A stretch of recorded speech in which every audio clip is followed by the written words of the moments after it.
sebetulnya boleh, boleh gitu, tapi ada tapinya kan di sini ya. Iya. Disesuaikan dengan tahapannya mereka, karena mereka tuh masih konkret, mau nggak mau kan kita harus membawa bendanya ke mereka. Jadi kita nggak hanya bilang ini hanya gambar, atau misalnya kalau misalnya mereka diajak berhitung hanya soal nyel gitu kan. Tapi benar-benar harus dibawa bendanya, bahwa ada 2 jeruk, terus ibu berikan lagi 2 jeruk, sekarang kamu punya berapa jeruk kan gitu ya. Setuju Bu Tosi, betul sekali. Ini kayaknya sudah ada yang nanya nih, Bu Nisrin. Iya, sudah ada yang nanya. Ini Bu Tosi dari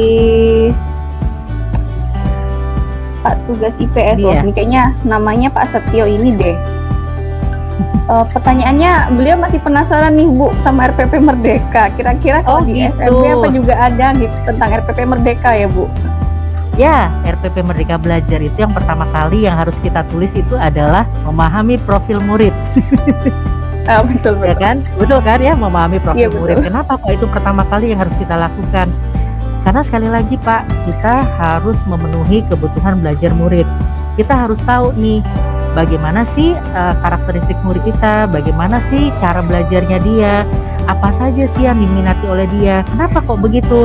Apalagi kalau sekarang blended ya, kita juga harus tahu bagaimana kondisi rumah, kondisi orang tua, karena kita nggak bisa membuat pembelajaran yang sama, karena apa, kondisi setiap rumah tuh kan pasti berbeda ya Bu Nisrin ya. Iya betul. Jadi benar-benar kita harus memahami itu, agar apa, saat kita membuat strategi pembelajarannya benar-benar pas, benar-benar bisa diadaptasi oleh murid-murid dengan berbagai macam kondisi. Nah, kalau sudah tentang sudah tahu tentang yang memahami karakteristik atau memahami profil murid, baru nanti kita bikin tujuan pembelajarannya apa, kemudian asesmennya seperti apa, sumber belajarnya seperti apa, dan diferensiasi tugas atau bentuk tugasnya itu nanti seperti apa. Disesuaikan sekali lagi dengan karakter murid. Jadi nggak hanya tugasnya menulis tok gitu. Ada yang misalnya mau bikin tentang disuruh presentasi tentang daur air misalnya ya.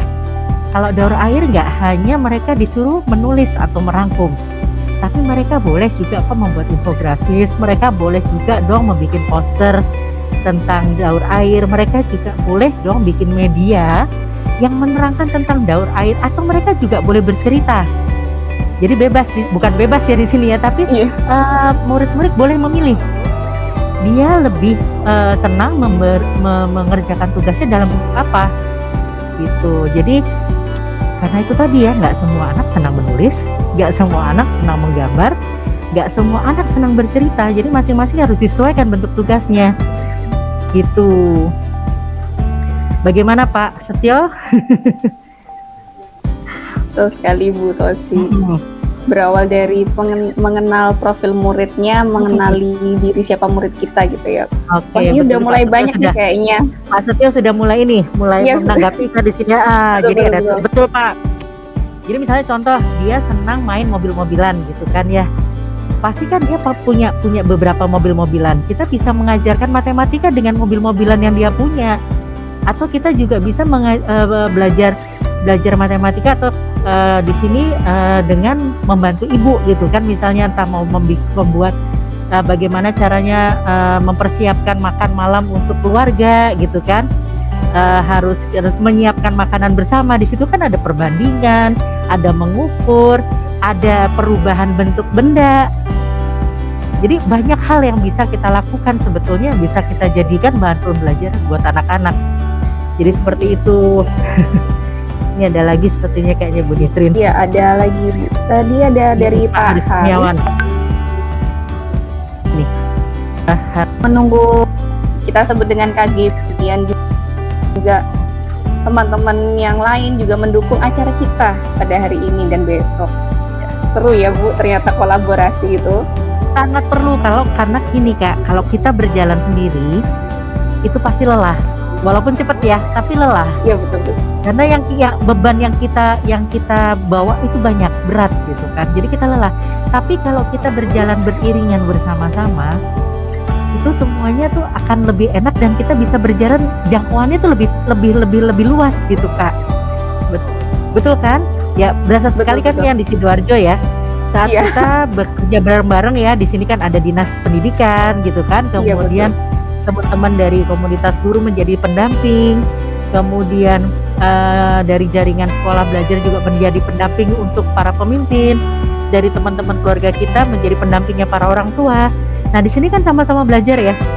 Iya betul. Makanya kenapa di sekolah Merdeka Belajar itu termasuk program yang memang kolaborasi, karena kalau sekolah Merdeka Belajar sendiri yang turun nggak akan bisa nggak bisa mencakup seluas ini dampaknya, nggak bisa menyentuh orang tua kalau tanpa kakak, ya kan?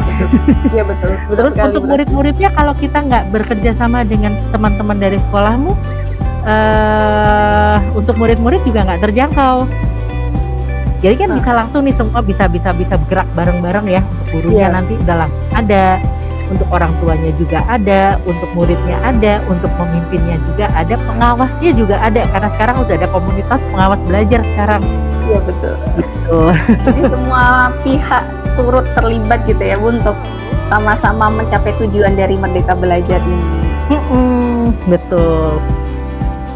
Ada tanggapan ini Bu dari Pak Haris. Nah, kebetulan di PPDB itu kan menggunakan rapor foto, misalnya deskripsi kita. Harusnya seperti itu ya Bu. Itu perlu banget. Iya. Iya, jadi benar-benar Gitu. kalau saya mau saya boleh ini sedikit ya Bu, menambahkan itu kolaborasi dengan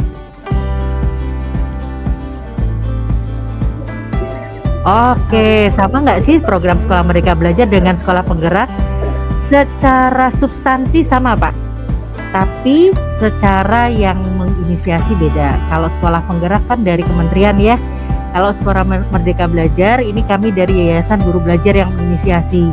Maksudnya apa? Biar kami nih mendukung sebaran agar Merdeka Belajar ini cepat tersebar ke semua daerah. Karena kan kalau sekolah penggerak itu kan ada gilirannya atau ya. Betul ya Bu Rizrin ya? Ada Iya, betul, gilirannya. betul, Bu. Misal Ada tahun ini gilirannya. adalah daerah ini gitu kan. Iya. Dan itu juga nggak bisa semua sekolah. Karena kan diseleksi ya. Nah kalau Iya, kami bisa diikuti oleh semua sekolah.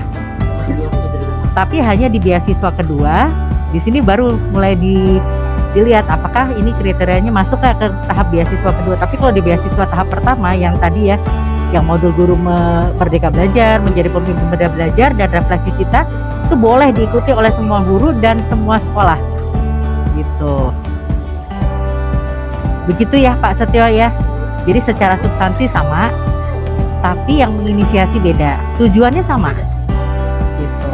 Kami ingin bisa dikatakan mendukung program pemerintah untuk menyebarkan Merdeka Belajar ini ke semakin banyak daerah, semakin banyak sekolah, semakin banyak tenaga pendidik dan semua komponen sekolah sih sebetulnya kalau kami ya, karena kami ingin juga orang tuanya juga bisa menjadi suatu elemen yang menciptakan ekosistem pendidikan yang berpihak kepada anak. Jadi seperti itu sih Pak. Betul sekali Bu.